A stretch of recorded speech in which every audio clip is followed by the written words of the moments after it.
kawan pajak, jadi pada hari ini kita sudah tidak sabar membagikan berita baik bagi sobat berugak semuanya. Kabar yang sangat menggembirakan bagi wajib pajak yang terutama yang punya kelebihan pajaknya. Jadi akan dikembalikan dengan lebih cepat, ya kan Mas? Nah, selama ini kan wajib pajak mungkin merasa bahwa pengembalian kelebihan pembayaran pajak melalui SPT tahunan itu kan berlangsung lama gitu ya. Ada yang kalau diperiksa itu selama 12 bulan, ya kan. Nah, sekarang dengan adanya peraturan ini, yang dulunya dilakukan pemeriksaan itu nanti akan dialihkan ke pembayaran pendahuluan. Ya mungkin sekitar 1 atau 2 bulan lah, insya Allah itu akan cair.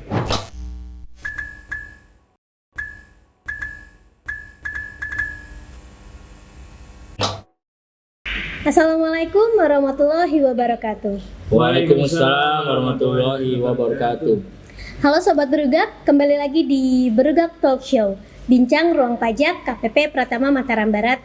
Bersama saya Valentin yang akan membantu siniar pada hari ini, dan bersama tim penyuluh kami yang siap mengupas Peraturan Direktur Jenderal Pajak Nomor 5 Tahun 2023. Ada Pak Hardono dan ada Mas Doni. Gimana Pak Hardono, sehat Pak? Alhamdulillah. Alhamdulillah. Mas Doni sehat? Alhamdulillah. Alhamdulillah. Mantap lah. Baik kawan pajak, jadi pada hari ini kita sudah tidak sabar membagikan berita baik bagi sobat berugak semuanya. Karena ada apa nih Mas? Kira-kira Semuanya apa? Peraturan baru ini sangat menguntungkan bagi wajib pajak. Ya. Ini kabar yang sangat menggembirakan bagi wajib pajak yang terutama yang punya kelebihan pajaknya. Jadi akan dikembalikan dengan lebih cepat, ya kan Mas?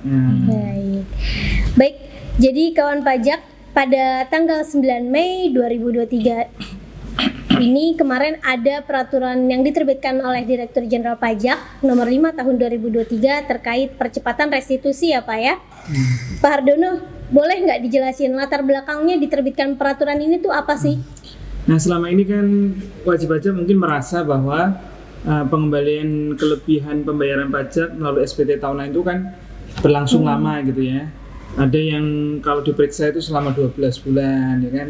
Nah, sekarang dengan adanya peraturan ini, yang dulunya dilakukan pemeriksaan itu nanti akan dialihkan ke pembayaran pendahuluan. Ya mungkin sekitar 1 atau 2 bulan lah, insya Allah itu akan cair.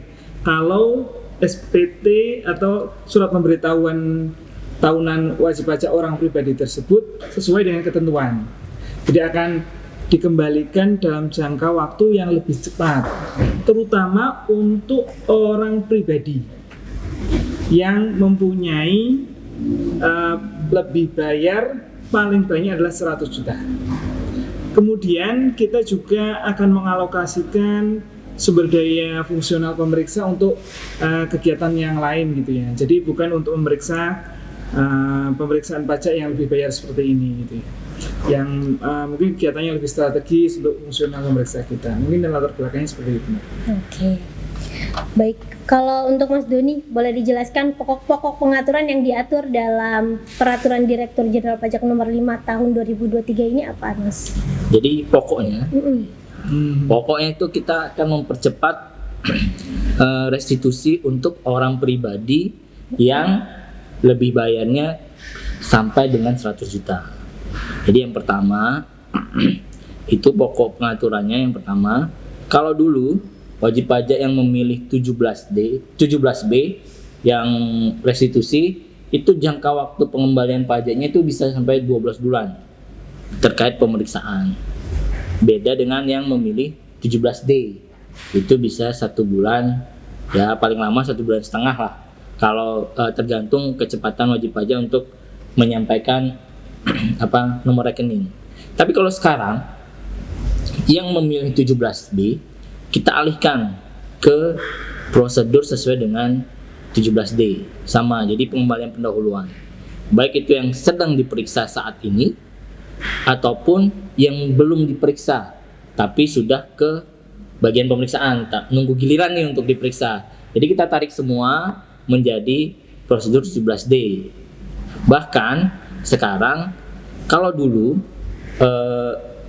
permintaan rekening itu setelah adanya keputusan pengembalian pendahuluan. Jadi prosesnya begini, pengembalian pendahuluan itu diproses sekitar 1 bulan. Setelah itu permintaan rekening, dan itu bisa butuh waktu lagi 5-6 hari, kadang 1 bulan. Sekarang kita balik prosesnya. Jadi begitu 5 hari, ketika SPT itu sudah diterima lengkap nih, semua persyaratannya lengkap. Nah, begitu 5 hari setelah diterima lengkap, jadi kita wajib meminta nomor rekening ke wajib pajak. Seperti itu. Jadi kita wajib minta nomor rekening sekaligus, nah ini ada istimewanya, sekaligus kita mengkonfirmasi kepada wajib pajak, terutama yang memilih 17B. Apakah wajib pajak ini berkenan untuk diteruskan berdasarkan 17D. Nah, jadi permintaan nomor rekening itu selain untuk mempercepat juga untuk mengkonfirmasi bahwa wajib pajak apakah mau dilakukan pengembalian pendahuluan. Nah, setelah itu kalau wajib pajak berkenan, silahkan membalas surat kami dengan mengirimkan nomor rekening beserta fotokopi buku tabungan. Seperti itu. Gunanya untuk apa? Jadi begitu keputusan pengembalian pendahuluan itu sudah kita keluarkan, jadi nggak kemungkinan, biasanya kita memprosesnya nggak sampai 1 bulan, paling lama 2 mingguan kita udah proses. Jadi begitu itu keluar, paling lambat ya seminggu setelah itu keluar bisa cair karena nomor rekening sudah kita terima. Kalau dulu kan kita periksa dulu, penelitian dulu, terus baru keluar surat keputusan kelebihan pajaknya, baru kita minta nomor rekening, itu lama. Jadi kalau kita sudah minta rekening dulu, begitu keluar besoknya kita sudah proses pengembalian. Seperti itu. Jadi ini mempercepat. Sudah disiapkan nomor rekeningnya terlebih dahulu. Oke. Gitu. Mungkin dari Pak Hardono ada tambahan, Pak? Nah, ini mungkin ya ada di peraturan Direktur Jenderal Pajak ini juga mengatur tentang mungkin ketika kita mengajukan pembayaran pendahuluan itu kita kan ada rasa khawatir ya.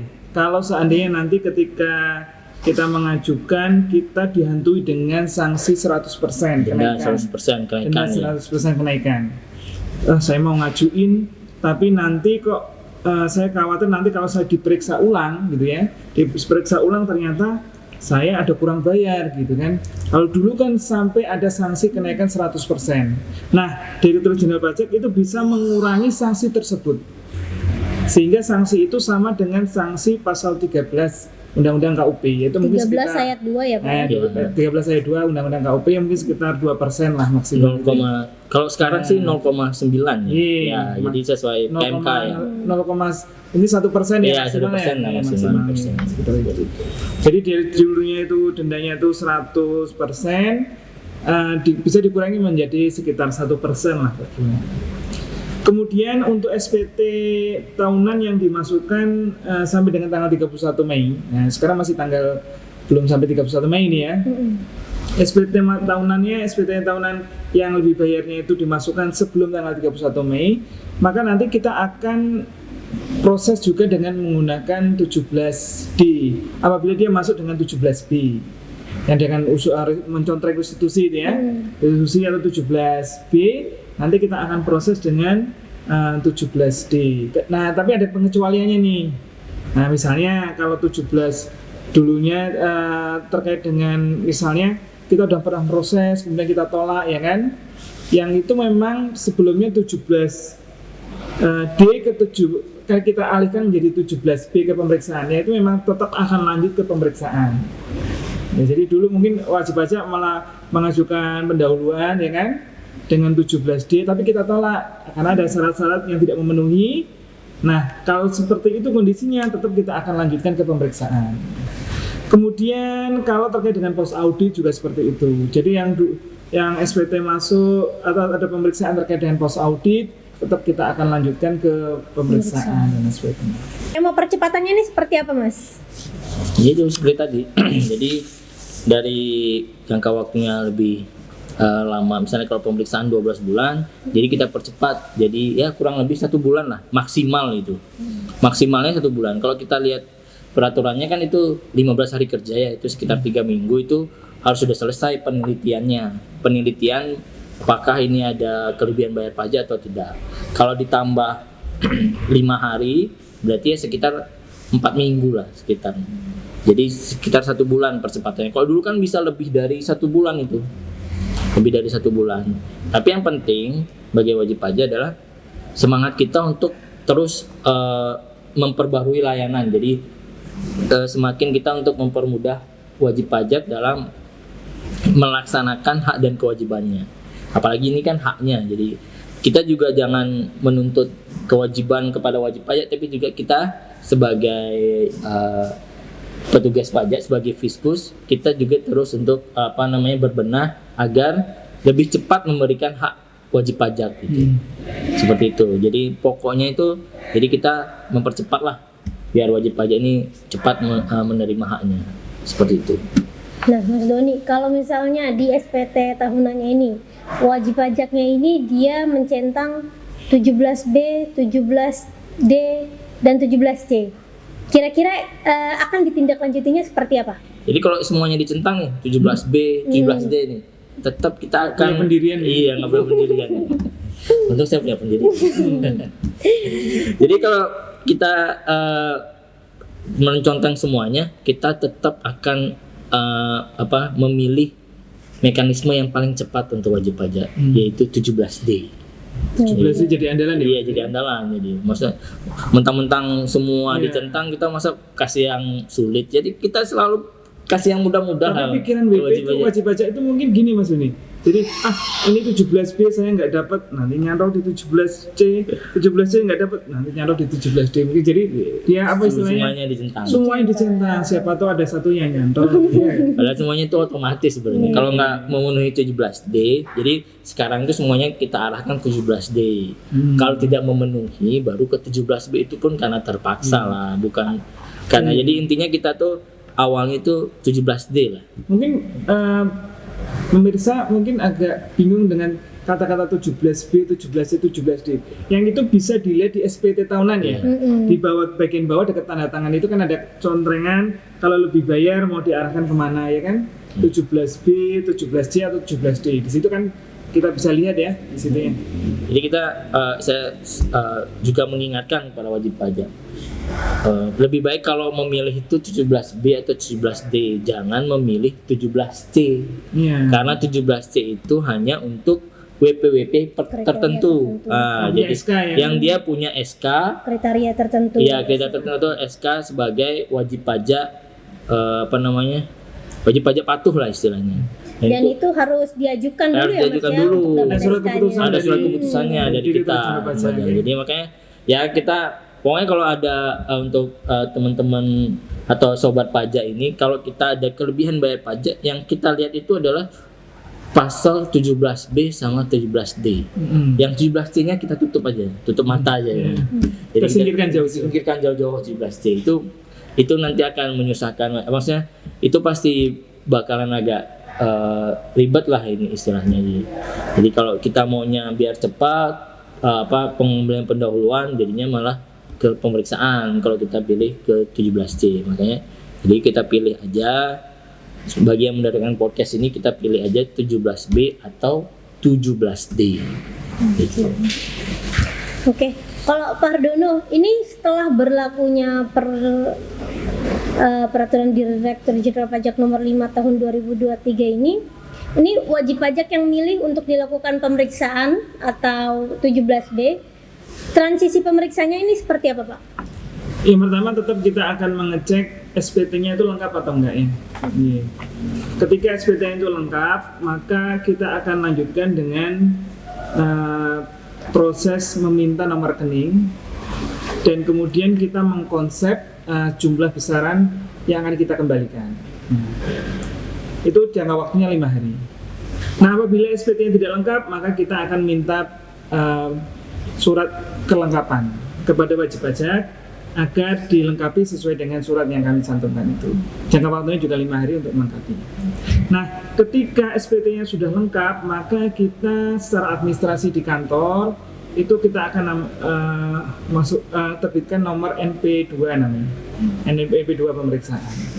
Nah, ketika wajib pajak itu kan ketika dikasih surat dan minta nomor rekening, ketika SPT-nya udah lengkap itu ya, maka bisa jadi wajib pajak itu menolak atau menerima ya kan. Misalnya gini, SPT tahunannya menyebutkan lebih bayarnya 10 juta ya kan. Kemudian kita hitung nih, kemudian kita memutuskan bahwa Pak, ini lebih bayarnya hanya 6 juta. Jadi wajib pajak mengajukan 10 juta, kemudian kita hitung, ternyata lebih bayarnya hanya 6 juta ini. Nah, wajib pajak ternyata nggak puas gitu kan? Nggak puas dengan keputusan itu, dan wajib pajak menolak. Misalnya menolak ya. Kalau wajib pajak menolak, maka kita akan lanjutkan ke pemeriksaan. Sehingga mungkin dengan pemeriksaan akan lebih adil gitu kan? Pemeriksa akan lebih melihat data-data yang lebih dalam, bisa melihat rekening wajib pajak. Oh, ternyata wajib pajak yang benar, nanti akan diputuskan oleh pemeriksaan.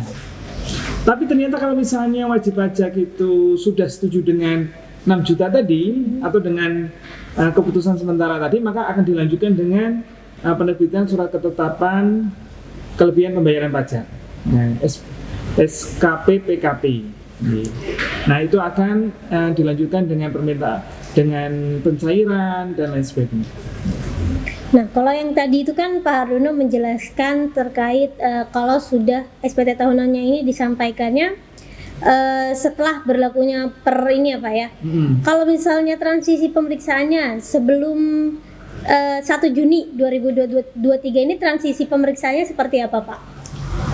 Ini hampir sama dengan yang tadi saya jelaskan ya. Jadi SPT tahunan untuk PPH orang pribadi yang lebih bayar tadi, ketika sudah masuk sampai dengan tanggal 31 Mei, maka akan tetap dilakukan penelitian ya. Penelitian, kemudian kita akan menerbitkan SKP PKP paling lambat tanggal 8 Juni 2023. Tanggal 22 Juni tahun 2023.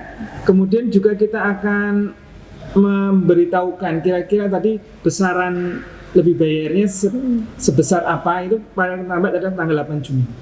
Jadi SPT yang masuk sampai dengan tanggal 31 Mei nanti, kita akan mempunyai waktu untuk meneliti selama 8 hari sampai tanggal 8 Juni, sehingga keputusannya nanti seperti apa besarannya, sekaligus kita minta nomor rekening. Kemudian kalau wajib pajak ternyata nggak memberikan tanggapan atau setuju dengan keputusan kita, maka akan diterbitkan surat keputusan atas kelebihan pembayaran pajak itu atau SKP PKP pada tanggal 22 Juni. Jadi kalau misalnya wajib pajak istilahnya sudah memasukkan SPT tahunan lebih bayar, ya kira-kira uangnya akan cair setelah tanggal 22 Juni lah. Ya, yang beberapa hari setelah itu kali ya. Gampangnya seperti itu ya. Bulan ya Mas. Iya. Nah, Daripada pakai pemeriksaan itu lama sekali ya Pak ya. Udah lupa juga nanti wajib harus pajaknya. berulang tahun dulu SPT-nya. nah sekarang terserah wajib pajak ya, milih yang mana? Milih 12 bulan atau nanti cair setelah tanggal 22 Juni, kira-kira 1 atau 2 hari setelah tanggal itu. Jangan ya. takut sanksi kan, sanksinya kita turunin. Jadi tadi sekitar maksimal 1% per bulan ya. Iya. Kalau dari PMK terakhir itu 0,9, nggak sampai 1%. Iya, maksimal lah 1%. Iya, 1%. Baik Sobat Berugak semuanya, dapat kita simpulkan bahwa untuk orang pribadi yang menyampaikan SPT lebih bayar dengan nominal sampai dengan 100 juta yang memilih dilakukan pengembalian dengan restitusi pasal 17B, ini akan dialihkan dengan pengembalian pendahuluan pasal 17D. Kebijakan ini dilakukan dengan tujuan untuk mempercepat pelayanan restitusi kepada wajib pajak dan diharapkan dengan terbitnya Peraturan Direktur Jenderal Pajak Nomor 5 Tahun 2023 ini, kita bisa terus memperbaiki kinerja pegawai kita, bisa meningkatkan pelayanan yang terbaik bagi para wajib pajak dan bisa mengembalikan kepercayaan masyarakat kepada Direktorat Jenderal Pajak. Demikianlah acara Berugak Talk Show pada hari ini. Semoga kawan pajak senantiasa sehat selalu, Saya Valentino Viriani selaku host dan tim penyuluh kami. Oke. Mengucapkan terima kasih. Wassalamualaikum warahmatullahi wabarakatuh. Waalaikumsalam warahmatullahi wabarakatuh.